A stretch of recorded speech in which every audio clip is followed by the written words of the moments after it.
Əslində siz indi siz məsəl üçün siz həmin pasientlərdən üzürsünüz, amma mən belə baxıram ki, burada vəziyyət tam olaraq başqa cürədir. Çünki həmin pasientlər bütün yolları yoxlayırlar. Bütün yolları yoxlayırlar. Amma təbii yollar hansı ki, Allah Taala'nın bizə qismət elədiyi bu nəfəslə olan bədəndə hər bir şey, bəli.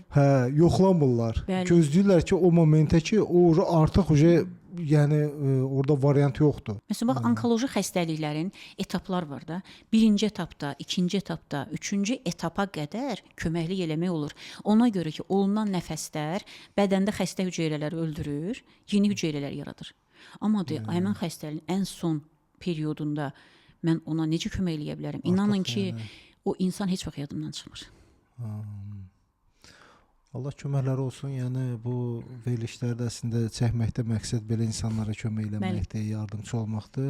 Ümid edirik səsimiz lazımı yerlərə çatır. Lazım insanlar faydalanıb köməklərini tapacaqlar.